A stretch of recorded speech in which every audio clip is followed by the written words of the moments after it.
What a market! We would do it. If it were that simple, we would have done it already. But Amoco still haven't produced a high-octane unleaded fuel for Britain. Why? They say the market is already confused and the introduction of another grade of unleaded fuel would confuse it further. So where does that leave us, the ordinary motorist? Basically, there are just two categories. If your car has been modified, as has this particular Sierra, to take unleaded petrol, then you can use super unleaded any time you like. But you won't get the advantage of that extra octane level unless you have the car returned to the original settings. If, on the other hand, like with this particular Cavalier, your car has not been adjusted to take unleaded petrol, then of course you can still use super unleaded. The Cavalier doesn't require any additives, but your particular car may require a lead substitute, and if it does, you'll have to continue adding that substitute until such time as the oil companies put it in the petrol for you. Well, look, if the oil industry decided to get its act together, they could perfectly well manufacture a high-octane unleaded petrol incorporating suitable valve lubricants, which would be suitable for all cars now on the road without any adjustment. And what's more, they would run better, more cheaply, with reduced maintenance costs. And that means that we could then put a padlock on all the leaded pumps. They'd no longer be necessary. Quite obsolete. And if you're still in doubt, then you should ask your dealer about your particular car. Meanwhile, we'd like to hear from you about your experiences with or without unleaded petrol, why you haven't changed over, why you have, the effect it's had on your motoring. I'll give you the address later on. But now to less controversial matters. Jeremy Clarkson's been to a sale at the National Motor Museum at Beaulieu, which turned out to be light years away from a conventional classic car auction. In 23 years, Beaulieu Auto Jumble has grown from something very parochial and afternoon tea-ish into something absolutely vast. Predictably, only the Americans do it bigger, and they probably wear brighter clothes too.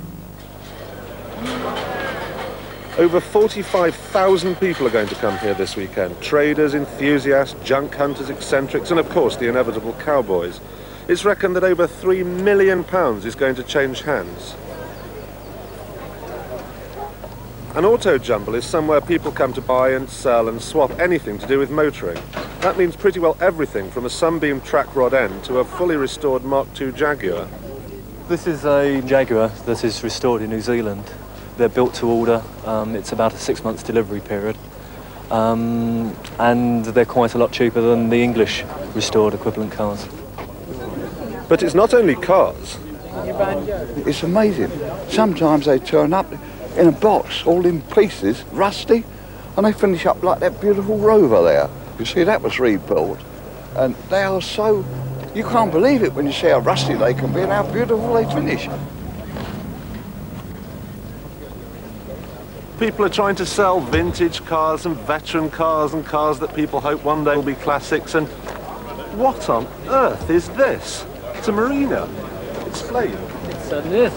They're a car that is very much like Morris 1000. In a couple of years, who knows, they may be as sought after as Morris 1000s. But you can drive one of these, get the same performance as an MGB, and have fun. But of course most people are here for the bits. With over 1,500 stalls here, it's nearly impossible to find anything specific, and particularly when they all look broadly like this. I mean, what on earth is this? And this, for instance, if you have an Austin 7, you'll probably recognise it as a piece of timing gear. If you don't, well then it looks a bit like a piece of metal that belongs on a scrap heap. Know what I mean? It's just a question of rummaging around and finding it, you know, that's the situation really. It's off Mays. I bought it for an A10 combination. So it's just a ticket, which I want really, it's good. I couldn't get it, you know, built for anything like that. You're going to make it yourself? Well, no, that's it. I'm just going to bolt that straight into the front of my bike. Today's ideal. You can come along and just rake round the boxes and find what you need. And slowly but surely we're kitting out a full toolkit. I have a Froghouse Pride and an MGA. And there's no way you could buy stuff for them in Germany? Oh yes, you can, but you find these things easier here. But do you have auto jumbles in Germany? Yes, we have. Big as this one?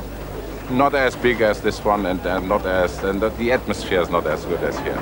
And you're after a Sprite seat. I know this, because look.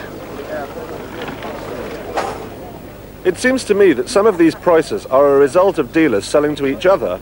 Trader A buys something from Trader B even before the show is open, and the increased cost is passed on to Joe Public. Right, business has been very good. We took a fair amount before we opened the doors this morning. And let's hope it continues all day. Hey, penned you? Never. Yes. Got 14 and 9 on there. Well, all right then. You give me the 14 and 9, you can have it. 10 shillings. He's only got the 14 and 9, hasn't he? Quid for that. You're not having, it's too late, mate. He's already done it. 14 and 9, so, you know, you can't argue, can you? Right. 10 shillings. 12 and 6. You never expected this, did you? 13 and 6. 3 pence pieces is 14 and 9 pence. Thank you very much. Well, there you are, sir. Thank you very much. That's very nice, thank you. Ah, I know what this is. It's a tail lamp of a Mark I Cortina, which I suppose were all the rage when this auto jumble first started. I happened to be the first spectator to go through the gate all that long time ago, and I think Lord Montague said, come back, and I said, well, sorry, too late, I'm off.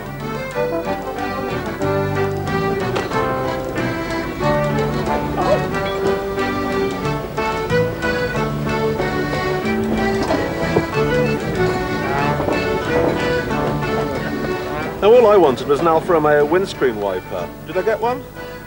No. But I'm not that bothered because I picked this up. It's good, isn't it? And then there's a little something to get us both home. Well, over the past 2 years, when Grand Prix racing has seemed rather more like a McLaren benefit race than anything else, most of the excitement from televised motorsport has come from Grandstand's regular coverage of the Esso British Touring Car Championship. All the fastest cars are Sierras, although a long way away, of course, from the conventional Reps car, or indeed this rather more powerful 4x4 version. Tiffany Dell has been having a go.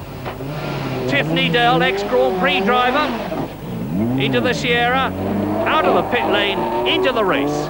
And that was a really slick pit stop. Excellent work. And there's contact, there's a nudge, and off goes Van Caan into the sand trap. But he's kept the Sierra rolling, and there is Tiffany Dell through in the lead as Harvey comes out of the pits.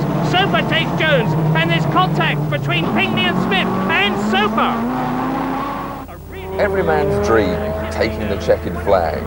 But that win earlier this year was my only victory so far this season. And unless you're Senna or Prost, winning doesn't come easily. But what is a Group A touring car? Well, you start with a model of which at least 5,000 cars have been built in 1 year. One such model is this, the Ford Sierra RS Cosworth. It's a pretty impressive car in its standard trim, but for Group A, you are allowed 1 or 2 minor modifications. Modifications began with this, an Evolution Special. The regulations permit a manufacturer to build 500 specials and incorporate those modifications on the racing car, hence the RS 500 Cosworth. Now we have this larger rear wing, the whale tail, 2-tier. In the engine there's a larger turbocharger and larger intercooler, which allows the power to be raised from 200 horsepower to 225. The front spoiler now has a lower chin for aerodynamics and also more ducting to increase the airflow into the coolers. And so we come to the racing model itself. There's now slick racing tyres, racing brakes, and very firm racing suspension. In the engine bay, well, there's a lot of heat shielding, there's a lot of this aircraft specification high pressure piping, there's a mechanical fuel pump, and also there's a very well-tuned engine. The same engine, albeit, but now producing 500 horsepower. Finally, and most important in most racing cars, are the sponsors' colour schemes and logos. Here is the car that I won that race back in May with Lawrence Bristow, and in this case it's a Canadian brewer with a very important message.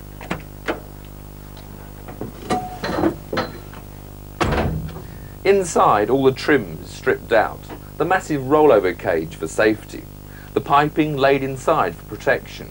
For the driver, the gear lever. Beside it, the brake balance adjuster, and also an anti-roll bar adjustment which helps the handling whilst driving.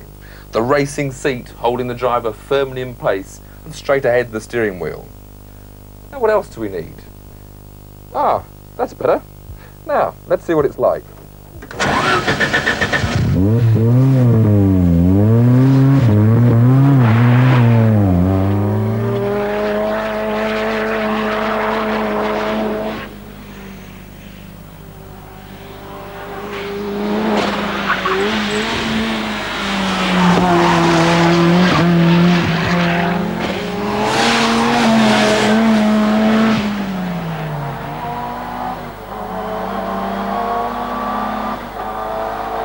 The main thing about Group A is that it's a compromise formula. Unlike single-seaters or Group C, it's not a car that's designed for racing alone. It's a compromise. It's a road car made into a racing car. With these engines race-tuned, you've got 500 horsepower to hold on the road, but the regulations limit the amount of tyres you're allowed to have, the tyre width. So getting 500 horsepower down onto the road in what's basically a saloon car causes quite a few interesting situations. The suspension is relatively soft. You can't get the torsional rigidity that a racing car provides because the body shell is full of holes. So you have to make do as best you can. Suspension, of course, still very stiff compared with the road car, but there's an awful lot of wheel waving and steering wheel work to be done in a Group A car. Braking is a much longer braking area as well as a racing car. So, all in all, you need a lot more road in a Group A car than perhaps you do in a Packer Racer.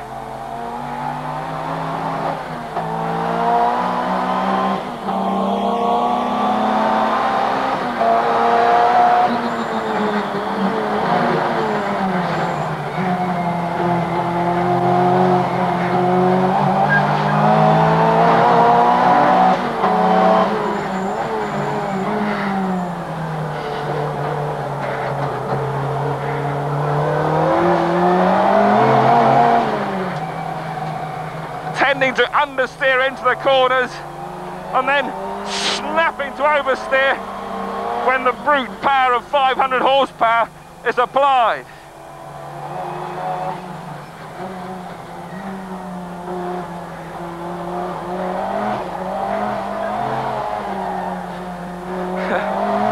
And that was applying a little bit too much, too soon.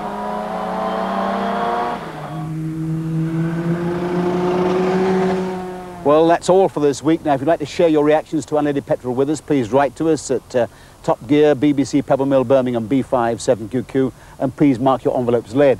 Now, I really do have a plane to catch, and if I can beat these British traffic jams, next week I shall be reporting from California, where they know a thing or two about traffic and about controlling the emissions from vehicles. So see you next week at the same time from California. Good night.